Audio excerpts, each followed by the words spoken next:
what's up out there in YouTube land? This is Shelvon. Also, what's up, Rumble? How you doing? How you how you, hmm. Oh, forgot to give myself a little bit of yeah. Hello. Hello. You came in on just at the applause. Nice.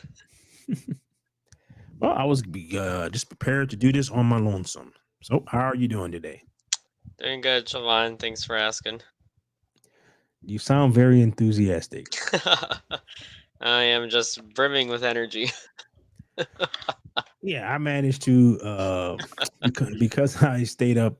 I was editing something last night, and then I played like No Man's Sky or whatever, and I was gonna do it for like 20 minutes. I had 20 minutes to midnight, and I'm messing around, and I look up. It is 12:42. It's like Oh, wow. awesome. So yeah, I'm working on about 5 hours sleep. So I'm trying to keep my enthusiasm up. But there is other than the stuff that I showed you, did have something come out that I thought was interesting enough to talk about. All right, so let Mhm. me connect to it and hope that you can hear it because it's Instagram and I haven't shared anything from Instagram before. So, all right, let me share this. Okay, computer is acting slow. Can I expand this? Involved. The only people All right. I don't know how you reverse on Instagram. who I guess are benefiting are like the platforms who are constantly people are coming to try, but I don't even know if that's true. Maybe. Can you hear that? I can hear it. Okay, let me try to refresh. I made the mistake of actually doing something. All right. Coming months, it's not sustainable. Like it's not sustainable for anyone involved. The only people who I guess are benefiting are like the platforms who are constantly people are coming to try, but I don't even know if that's true. Maybe the advertisers who run ads on the YouTubes and whoever, maybe they benefit from the constant. But I think or it's the overlap, bro. And this is not just towards Drake. This is like just pretty much everything that gets released every Friday. Like, I don't know, you said like 113,000 songs. No, I think it's like 200,000. And that's daily. That's daily. That's daily. It's not sustainable. But also too, it's like I don't. That's why you see and there's a different combo. That's why you see the labels laying mad people off. Well, isn't it part of the artists aren't making money the same, so they kind of have to do this? Isn't this part of it? I think there's too many artists. Too many artists. And I make jokes all the time. Y'all wanted no gatekeepers. Y'all wanted everyone to have access. You wanted everybody gets to be a rapper. Everybody gets to. It's what you get. There's no quality control. There's no. It's just have at it, fam. And then who's to blame for that, though? Who's to blame? Yeah. I don't know if it's all of us. It's everybody. So it's all our fault. It's the whole entertainment machine. I mean, but by the way, this isn't just affecting music either. No, that's all kinds of entertainment. Movies. Yeah. Everything, TV shows, it's just TV shows where you open up trying to watch a TV show, you don't even know what to watch. You don't know what's good. Yeah.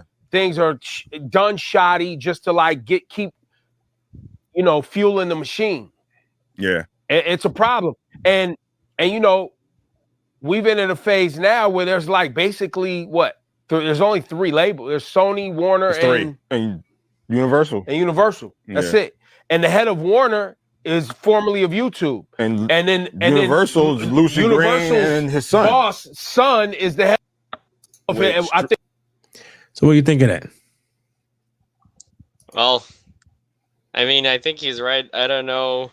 Is that true? Like, there's so many music artists and they're releasing so many music. Yeah, I've heard that before. Where there is like on Spotify, there's like a ridiculous amount of music that gets because you got to think about lo-fi artists, like people who do instrumentals too. So it's not just like pop music and country and EDM, and there's like 15 different versions of EDM. You got lo-fi, chill hop. And so Yeah. if everybody releases at the same time, it's just a flood. All right. And to get back to his point about how it's affecting everything, right? I signed up to Amazon's like book thing where they give you access to, like a library or whatever. So you can download these new books, something to read, right? Mhm. And what I found out when I signed up for it, the reason why I got rid of it was just so much stuff. It was just like so many freaking, because they have the thing where you can self-publish. So it threw all of that in there too.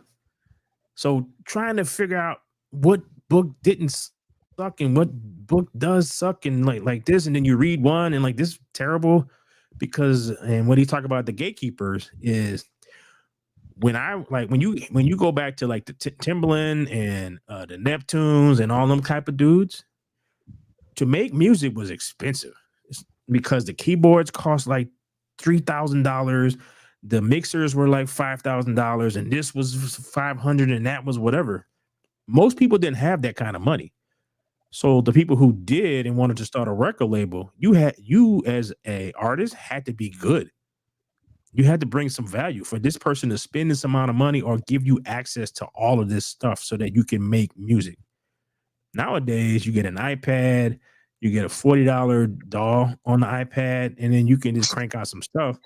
And then you got seriously, and then you got a bunch of people because the loop thing is like ridiculous. You'll look at like a song that'll come out and it'll have like 5 different freaking producers or whatever on it.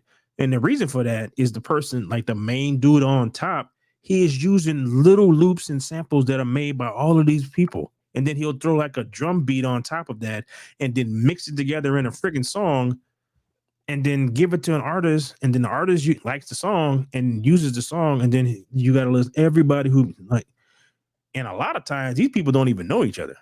They just bought it off of this site and Splice and like all that. Mixed match. I would just to put my own 2 cents in there. Mm-hmm. I would agree with him. Like I do think that things do need to be gate kept, especially as he said. I think that kind of sums it up for me for quality control.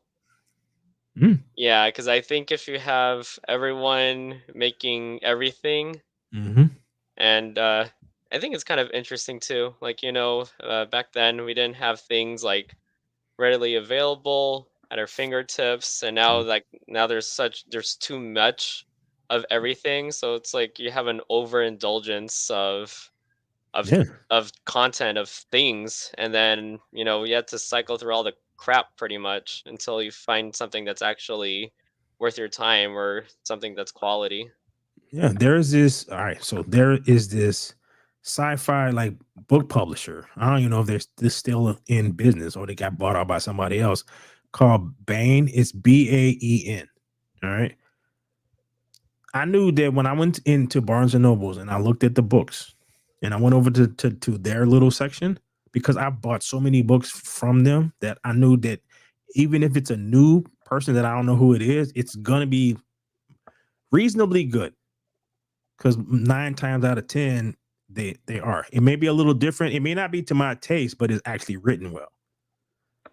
Because they had a person who was in charge of the literary stuff to make sure that the book flowed and like all the basic tenets of how you write a book.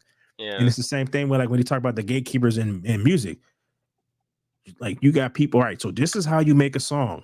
This is what people like this, people like that, yada, yada, yada, yada. And it's not necessarily to keep people out, but some people do get kept out. It's kind of unfortunate. But now that the floodgates are open, I don't know how you fix this, because everything is like that first 2 weeks of the American Idol. Yeah, that's a good way of putting it. Yeah. Like, everybody think they can sing. Yeah. Dude, the amount of people who looked at Simon and told him he didn't know what the hell he was talking about. He's like, what? I've been doing this for 30 years, man. That's a really good analogy. Yeah, it is like that. Yeah, that's basically what it is. So Yeah. I was watching something. The reason why I pulled this up because I was looking at this other guy. He's like a younger dude, in late 20s, early 30s kind of thing. That younger, like kind of like you, not not old, but not necessarily young. And he was just going on about this, that, and the other. And I'm like, bro, he got a point, man. Is you can't just. There can be a balance. So yeah, when there was gatekeeping, there are a bunch of people who had a hard time getting it. I give you that. But you can't go swing in the other direction. The pendulum has shifted way off into the other direction and trying to find. And it's like this when you go on the switch into their like marketplace. Good luck. The only things I look at in there are the ones that are published by major brands. But they could be a lot of little gems, but I won't know because There's there's just so too much. much. There's just so much stuff. Yeah. And think about you go to iTunes, you go on Steam on PC, it's the same crap. It's just too much stuff. It's an overabundance of stuff. So it's hard to kind of say too, because I do get the other side. As you said, you might skip out on like some hidden gems, or maybe there really are some talented people, but if it is gate kept. At the same time, if it is going to be the opposite way, and if they're going all the way, there's just like a over abundance of stuff. Yeah. I don't know how you get back to the middle though. That's the only thing. Yeah. Is like complaining about this and listening to them complain about it is it's like you pissing in the wind. Is I don't know how you fix it. Because like once you start doing doing quality control over stuff, people gonna be yelling about gatekeeping and all that other stuff. So I think it'll fix itself. Like I don't know how, but yeah, I think it'll be to the point where it'll weed out all the people who don't have the talent. And that's essentially what you kind of want is not everybody's made to do like whatever your dream is. That's nice, but you may or may not have the skill or talent to actually do it. So it's kind of sucks, but it is what it is. Yeah, and at the end of the day, I think people will see that in your work. Yeah. All right, so I got another interesting topic to talk about, and it's not necessarily the same thing, but okay. All right, so Michael Keaton played Batman in Batgirl movie, but isn't upset the film got shelved. I don't care one way or the other. Another big, fun, nice check. All right. And when I saw this, it kind of made me think about all the people who are upset that Harrison Ford isn't as excited about playing Han Solo as most of his fan base would like him to be. So I'm curious as to if Michael Keaton feels the same way about Batman. It's like this love for this character is kind of like so. All right, Michael Keaton recently told GQ magazine that he isn't too upset when Warner Brothers scrapped the release of Batgirl, in which the actor reprises iconic role of Batman opposite Leslie Grace in the title role. Studio showed the film in August of 2022 in a cost-cutting move. The $90 million budgeted Batgirl was already shot and through post-production when the decision was made, which came as a shock to the industry. Variety reported that a tax incentive was driving force behind this decision to kill Batgirl. No, I didn't care one way or the other. Big fun, nice check. He said as he was asked if he was disappointed in the film's acting, rubbing his fingers together in the universal gesture of moolah. Ooh. I like those boys. They're nice guys, he said on the directors Abdil El Arabi and Bilal Fallah. These guys, I think they're doing they did Miss Marvel, and I think they're the ones who did the last two Bad Boys. I think it's those two guys. And from what I've heard, yeah, like when was it? Nerdrotic was saying something about the Batgirl movie, and he had an interview with them, and I think he said the same thing, that they're kind of, they're cool dudes, and they was able to come to some kind of mutual discussion without pointing fingers or whatever. So I like those boys. They're nice guys.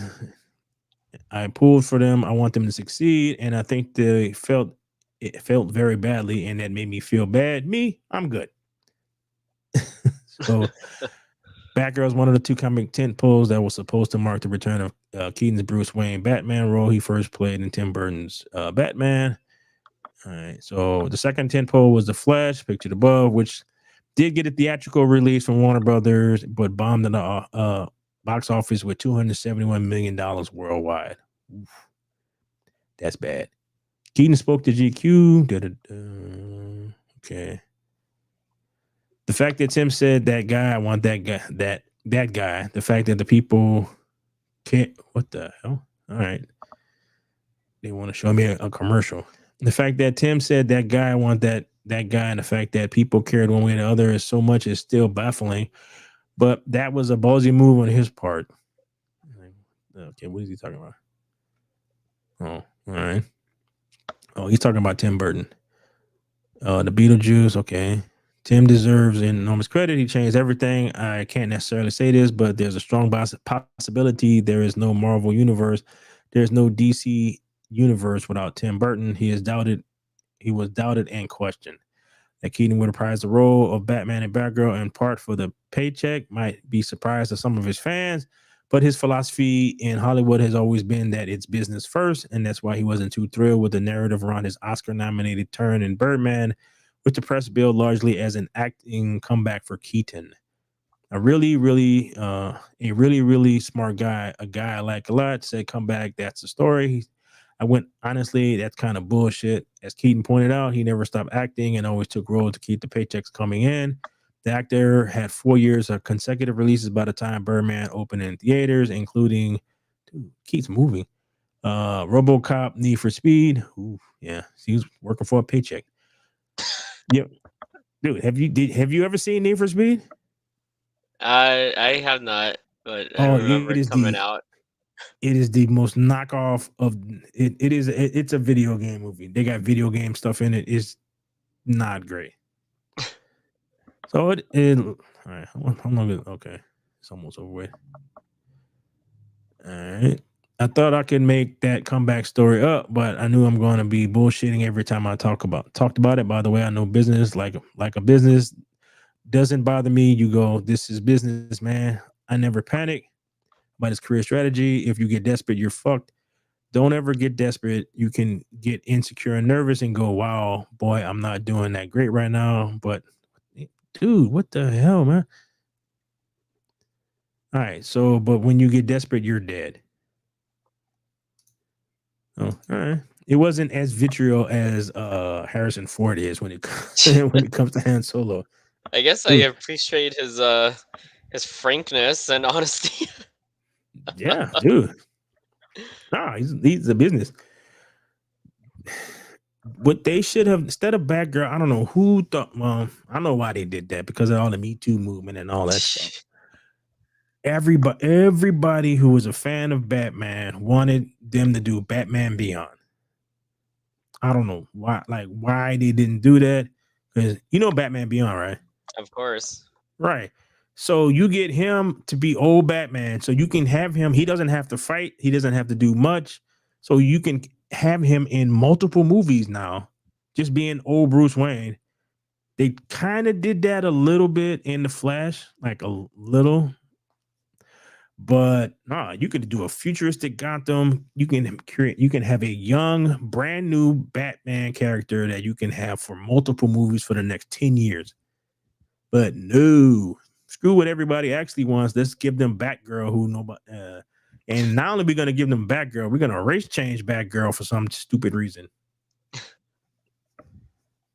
And Batman Beyond would have been really dope. Yes, that's still one of my favorite animated series. Right. So can you imagine if they actually did a live action Batman Beyond? That would be cool. Right. dude, futuristic sets, just That'd be awesome, reimagining. actually. Yeah, reimagining what Gotham looks like in the future. Yeah.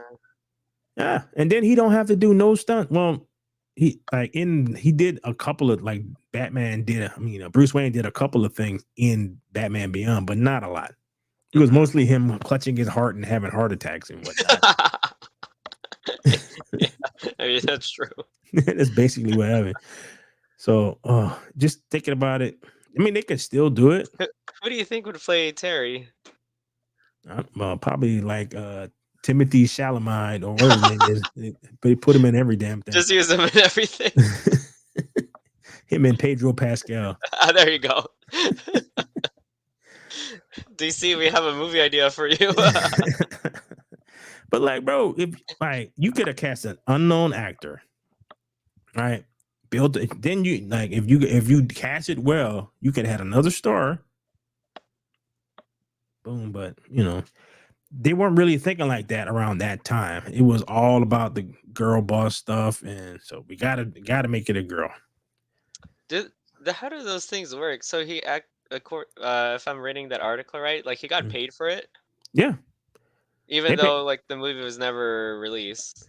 No, that I think their pay is all part of the budget. Oh wow. Yeah, so they get paid regardless of whether or not it comes out. Wow. Now, if he has points on the back end, because sometimes they make deals where they get points on the back end, so they don't get paid as much up front. But if the movie does really, really good, they can make like 3 times as much as they would have got paid. Right. Yeah. Oh, that's what the article was saying. Like that it went through like the post-production and everything, right? And then it was scrapped last minute. Yeah. So what happened was Discovery, Discovery, whatever, I don't know, it didn't really buy it. I don't know exactly how it all works, but the CEO of Discovery, he got to be in charge of Warner Brothers, and he took one look at it and was like, no, we're not putting this out. We already having enough issues with the DC universe. This will kill it. And I think that's what he basically said. It's like, this will kill whatever. So I don't know. A lot of people are kind of curious. It'll probably go just like the Roger Corman Fantastic Four. That's only on VHS tapes. And dude, and there's pictures of it, but like hardly anybody has actually seen it. Yeah. So it's like this amazing thing that if you can find it and watch it, I'm surprised nobody has took it from VHS and put it on, like digitized it and put it out on the internet. I don't know. So it'll go into the vaporware of every damn thing else. Well, again, I think as you said, it's a movie that no one asked for. Yeah, but given the time period, I'm not exactly shocked that they went in that direction, because there was a lot of stuff. It was like, I don't know, dude. Like, you sure you want to do that? But it was all that Me Too, and You think it would have killed the DC universe? They released that? No, it was already Shazam. It couldn't have did no more damage than Shazam did, or especially the Flash. Like, bombed. Yeah, 271. It cost a fortune to make that movie, and it only made $271 million worldwide. It's like the Marvels. Yeah, I think that movie needed to make like almost $1 billion to make a profit, to break even, and it didn't even get close. Because one, Ezra Miller is not Barry. He's not the Flash. I don't care what they call him. I'm thinking about something I just heard today. What did I hear today? It was about Snow White. And it's like a huge fan base who are fans of the original Snow White. So what they want to see is a live action version of the original Snow White. They don't care about your 20-something-year-old modern interpretation of Snow White. They don't want to see that. So you're releasing a bunch of stuff where people who are 20s, just like the first thing I showed you, like everybody who's complaining about the gatekeeping, they like how it is, regardless of the fact that everything is kind of crap now. Yeah. Bro, I mean, I was talking with someone today about this, and he was saying how his teenage daughters, he's like a 15-year-old and like a 13-year-old, they listen to a lot of old music. I'm like, well, yeah, because most of the stuff nowadays is absolute crap. And he's like, and he said he didn't even push him in that direction. He's like, he They found out, just themselves, yeah. yeah. So I'm like, bro, and I told him about a thing I saw like the day before. They had this little 2-year-old, I think it was a toddler on a little bike, right? So it went by one of his parents. The parent gave him like he was drinking a Sprite, so he gave him the Sprite. The little kid drank the Sprite, took one taste of it, and spit it out all over the floor. Looked at his parent like they was crazy, and then scooted off. So it's like, even as a toddler, it knows exactly what it likes and what it don't like. Period. You don't have to explain it to this True. particular. So it's the same thing. It's like, it no bad thing. And one of the things that I keep bringing up to people, and I don't think they actually get what I'm talking about, is if you go look at it, especially like with black people, right? You go look at all the previous generations, they created their own music genre, like a new type of music. This is the history of as far as America goes. So you got like my grandparents, great grandparents, like jazz and blues. Grandparents, it's like, be like that time period, and then you getting into like you got country, you got soul, you got this, that, R&B, rhythm and blues, so on and so on and so on and so on, and it gets right up into my generation with hip hop and EDM, and that's where it's just nothing. So it's just no new type of stuff. It's just the next group of generation, they're just rehashing what everybody else previous to them was doing. It's like, we didn't do that, and my parents didn't do that, and their parents didn't do that, and so on and so forth. So it's like, so what happened that caused people to not be able to do that anymore? It's a good question. Is the society change? No, there's all a bunch of whole issues about what's in the food and what's in the water, but that spark of creativity. So maybe that's what's causing a lot of these problems. Yeah. They don't have that. A lack of. Yeah, they don't have that. And it's like something's missing. You don't know what, you ever had a time where something was missing and you don't know exactly what it is, and it starts to get to you? And you feel a little anxious or whatever until you can figure out what it is that you are missing. That's missing. Yeah. Maybe that's what's causing all these issues we have right now. One of the many different symptoms of stuff. So the world is an interesting place. Good point. All right. So I have might be a bit of a boring story, but I thought the title was interesting.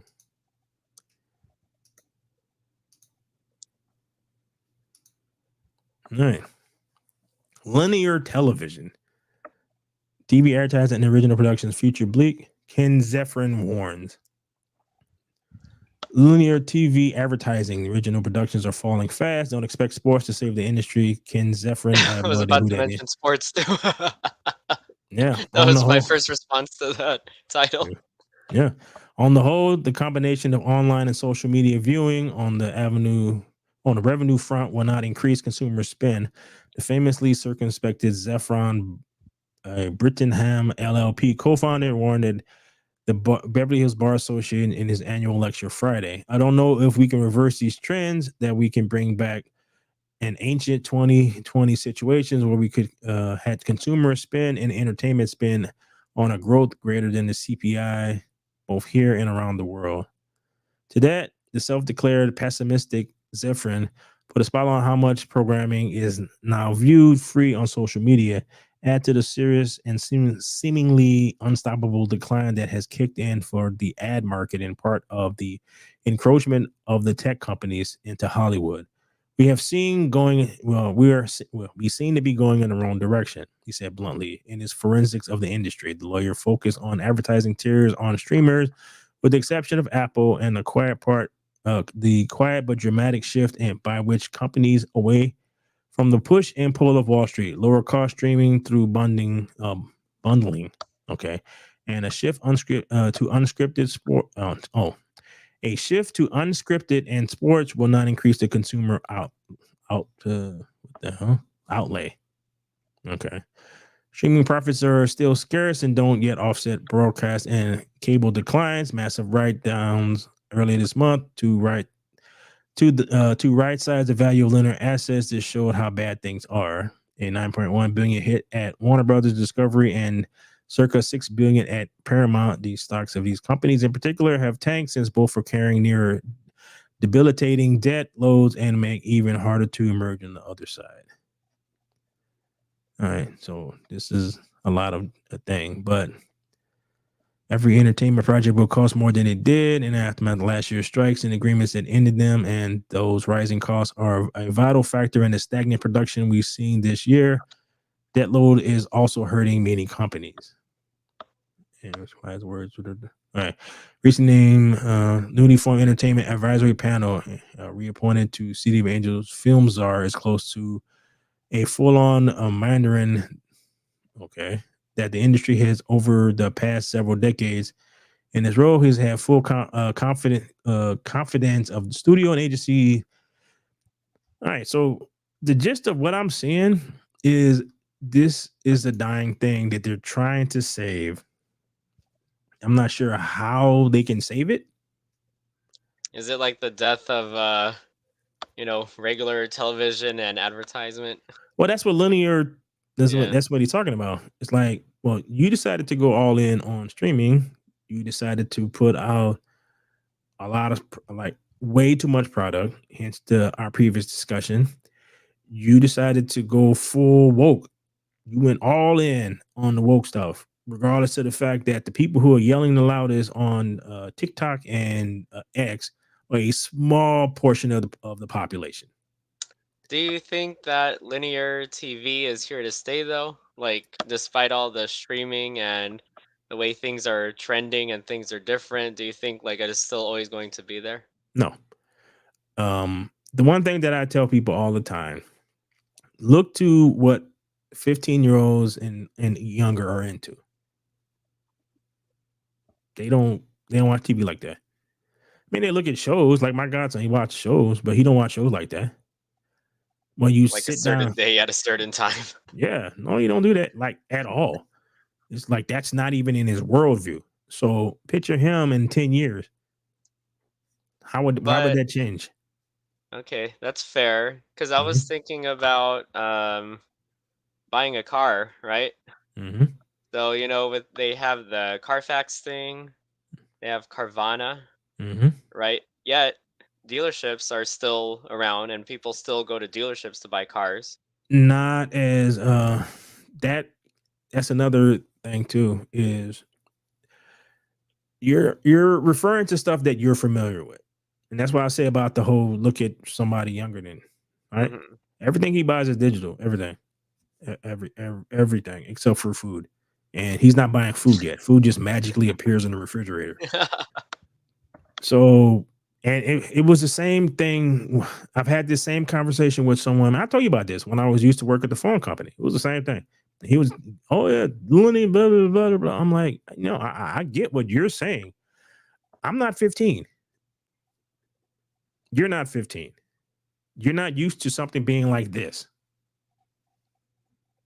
And so when those 15-year-olds got to they stopped buying telephones because they had a cell phone. So like, why do I need a cell? Why do I need a line? So there's still lines, and we were still putting in lines and doing all that stuff, but that got to be less and less and less and less. So it's going to be the same thing. Like eventually over time, it's just gonna go away because the younger folks aren't going to use it because that's just not how they see the world in that way. It is a on demand, when I want it now thing. Why do I have to wait till 8 o'clock? So you think like or you think like car dealerships will go out too? Yeah, everything is gonna be just like how you buy a damn cell phone. Yeah, like Carvana, like the accessibility, the convenience, it's all there. And it is, you have trained people to think like that. You have trained people to get subscription stuff. So you get train people to get Spotify, and you just listen to all kind of stuff, like whatever you want. You have not trained them to go purchase a actual thing. Hence the reason why you get one of these rap artists who is very popular on TikTok and Instagram and all this other stuff, and then they put an album together and they put the album out, and the album sells 29,000 copies. No one buys it. Good point. No one buys it. Yeah. And then when you look at their streams and whatnot, a lot of that is probably them being on playlists. So people listening to the playlist, that counts. And depending on how, so this is how you mess with the numbers. You put them, a lot of their songs on various playlists. Everybody listening to this playlist, just having it on in the background or whatever, or skipping to the song or whatever, but it's on that thing. So you get a lot of like listens like that. Are they going directly to your thing and listening to it? No. Some of them are. Oh, yeah, A lot of them are.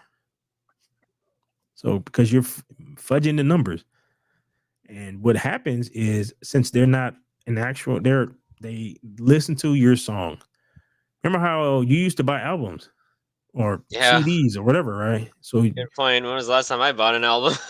Right, and then iTunes came and just basically destroyed that. Then Spotify, really? Right. So and like Spotify and YouTube, yeah. So iTunes beat it up, and then Spotify took it out to the back and put a cap in his head. That's the nail in the coffin. Yeah. Right. So it's like, dude, it was innovative. It's like, oh man, what you mean? I can just buy the song that I want. I don't have to buy the rest of the album. Cool. It was convenient. So it was convenient for me. But imagine someone that's just what life is. A baby right now, their entire life, we will have AI. That's some food for thought. Right. So, dude, that's how all this stuff works. So as I'm looking at all of that, I'm just saying there's just a bunch of old dudes just trying to keep the corpse going for a little bit longer. And like, the bus is spewing smoke out of the back. If we can just get it to this next stop and I can get my ass off, y'all can do with it what you want after that. Yeah, I could see the point of the article, because I guess I have bias because I do have still a traditional setup with like Spectrum, so I do still have cable TV. Mm-hmm. But yeah, it's like how many of the people that I know have cable TV or even watch TV. Right, and then you thinking about get to like 10-year-olds. That's much more so. Right, and like I've been through this, and the reason why I can see this from like I can see how this is because I've been through this with the telephone company. Good. Yeah, dude, like one of my friends who's still who's Minnesota right now, like he still works in that industry. He had they had times where he had nothing to do. It was just because once you get it, like especially like fiber, you get it in, unless there's like an accident that cuts it or whatever, it's just maintenance on this little part and maintenance on that little part. I described you like when I work at the central office.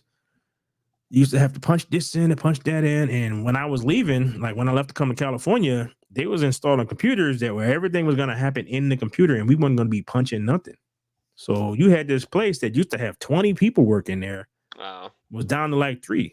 And at some point it's going to be like 2, and then it's going to, yeah, I'm serious. It's going to have someone who just goes to different spots to maintain stuff. So I can see how that can happen with the TV and all that stuff.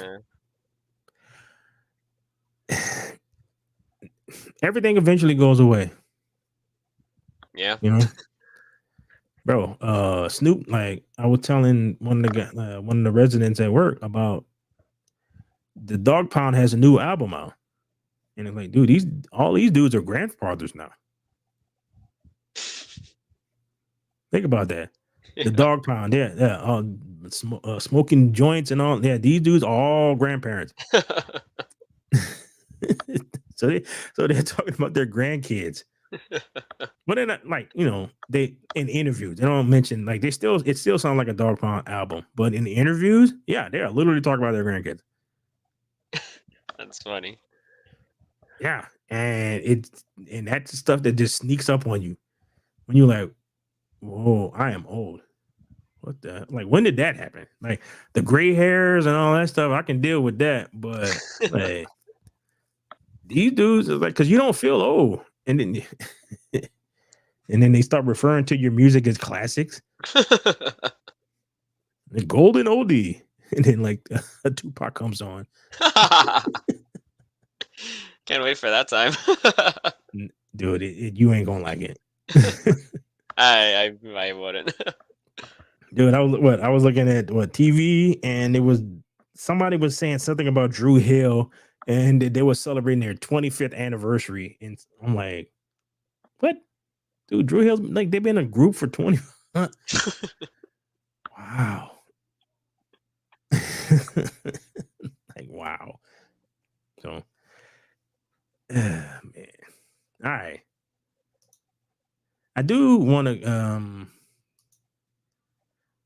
talk about this Amazon thing. Since I brought up AI,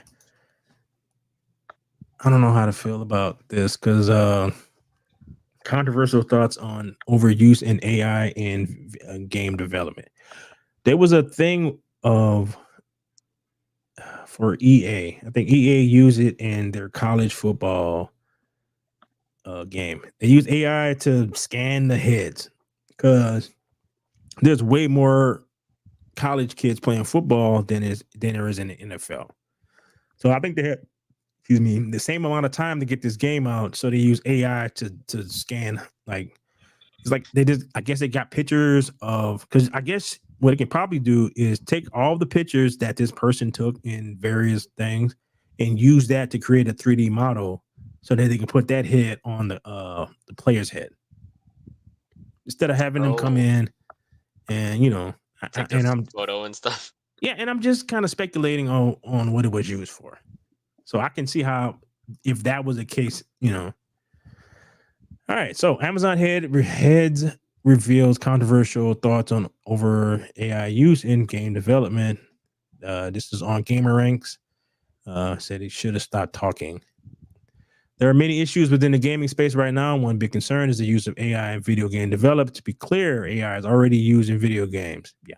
If you don't think that's the case, then I don't know where you've been, as that is what programmers use to help create enemy actions in certain combat titles to help ensure players feel that they're in a living world. However, the kind that many protest is using AI to generate content beyond programming and making things like art assets, even voicing characters instead of real people.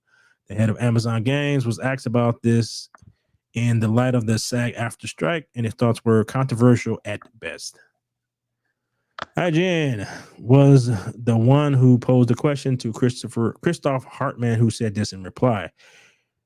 When we talk about AI, first of all, hopefully it will help us to have new gameplay ideas, which has nothing to do with taking work away from anyone. And especially for games, we don't really have acting. The majority of the team sits in programming, and it's not going away because that's about innovation. And if it takes something, it will be really if it takes away something, it will be the really boring parts. That is definitely the wrong thing to say, because there are plenty of titles absolutely have had acting, as anyone who has cast in voice acting in a voice acting role for a video game is acting. Publishing the next Lara Croft title, which will probably flop, and they will need the actress to bring her to life in a meaningful way. So, all right. So the reason that the voice, he's talking about the voice actor strike.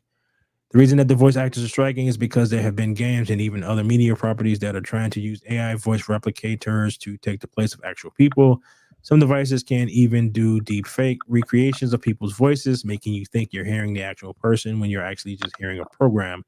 And that gets used across the industry. That will take away people's jobs, as many people love voice acting for video games, animated series, and beyond.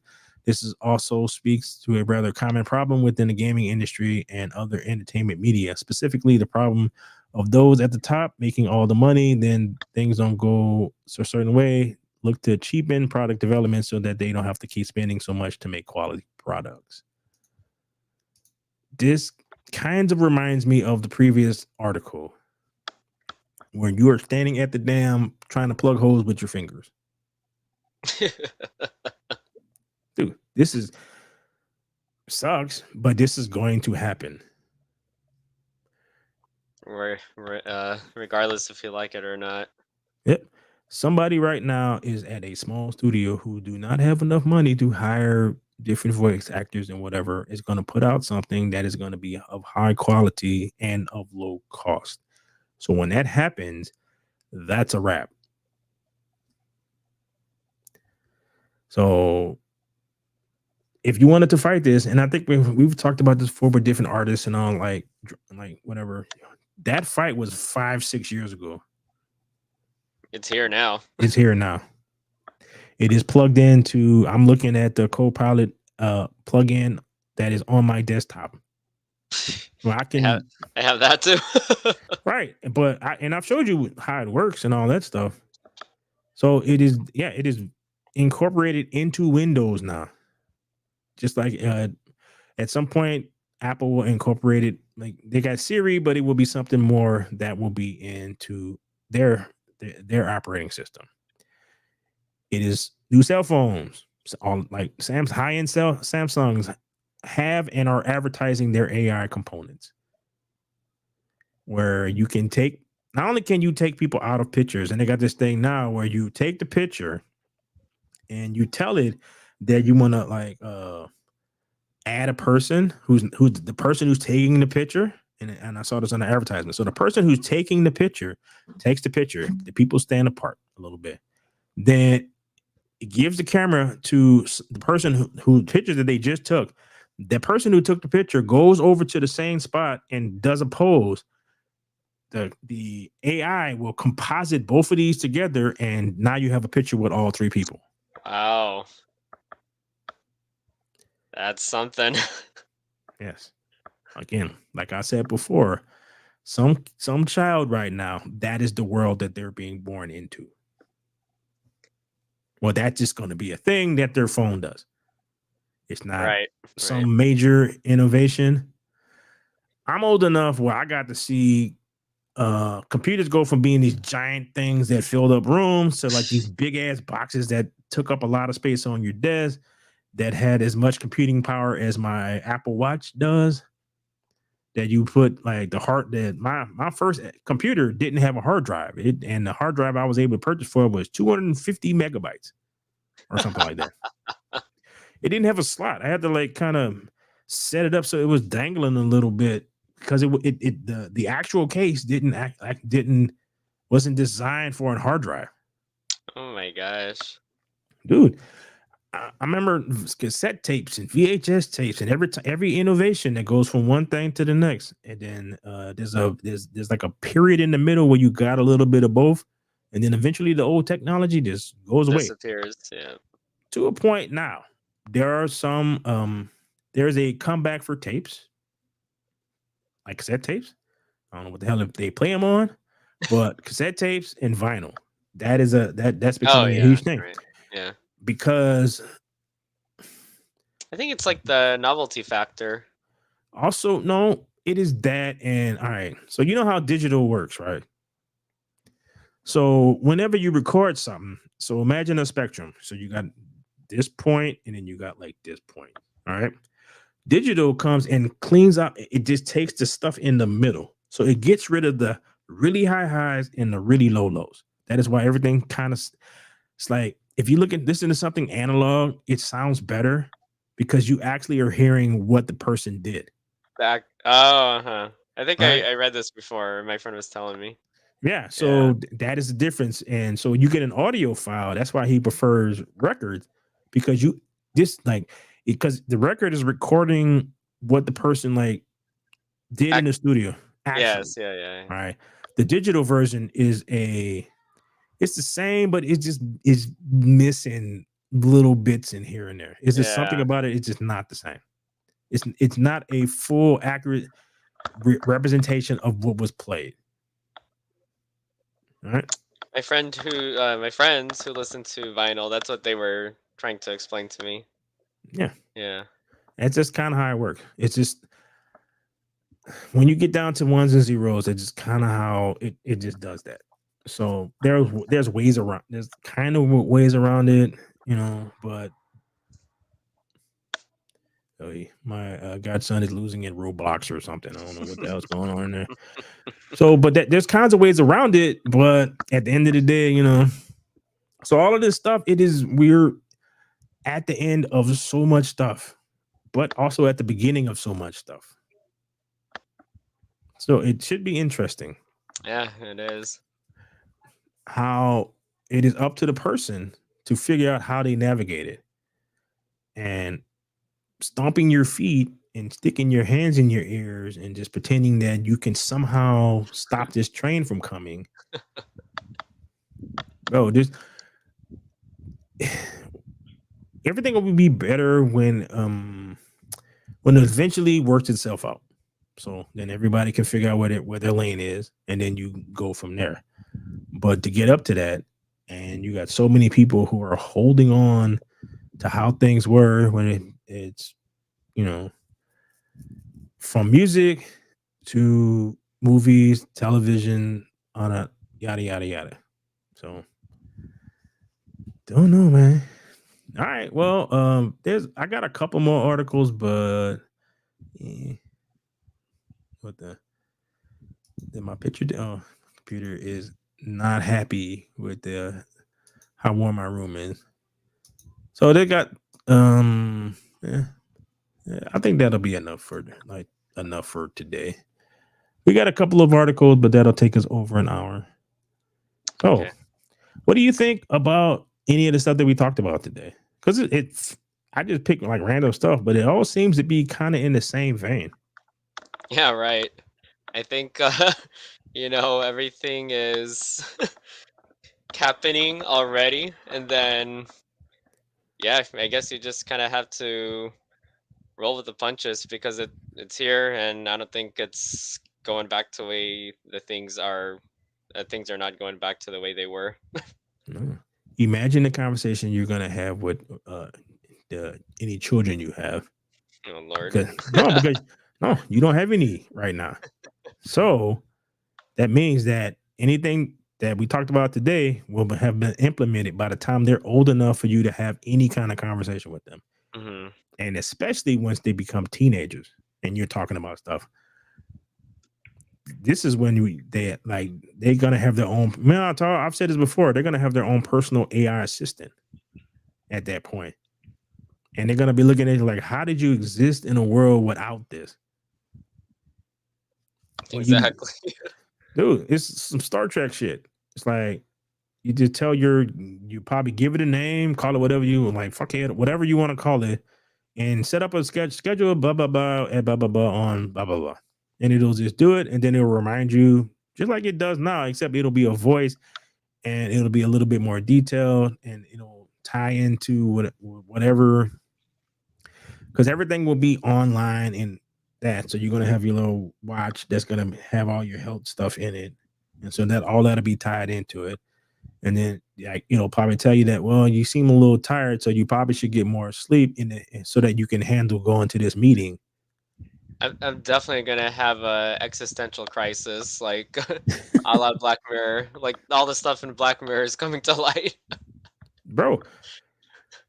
All right. So the thing about the fact that the people who invent stuff, they watch that stuff. That's why the first cell phone looked like the thing off of Star Trek. Right. Because they watched Captain Kirk use it.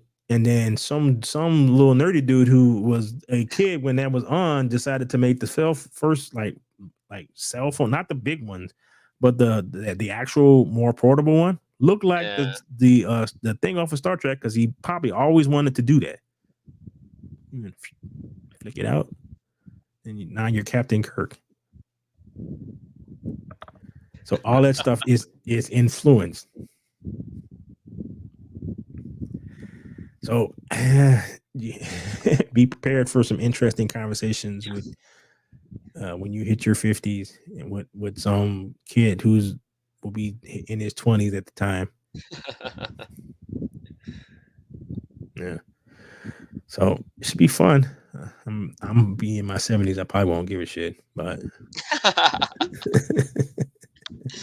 But that is the world that we live in. All right. So what you gonna get into there, Mr. Elton?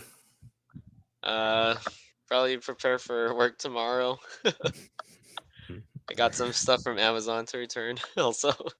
Oh, okay. So your party man ways are not going on for today, huh? Not for today. All right. Well, I'm probably gonna. I think I'm gonna get a snack and deal with the fact that I have 5 hours of sleep. So I'll probably be going. And I need to edit something because I got to post a video. Oh, and I'm probably gonna take a piece of the beginning of this and post that probably Tuesday morning. So I'm gonna cut it off and edit that tomorrow too. That was interesting discussion on the ways of music and all of that fun stuff. So, all right. So to all y'all out there on YouTube and on Rumble who will check this out later, please, thank you, and all that fun stuff. So on behalf of myself and the Noob Adventure here, I like to say later. See ya.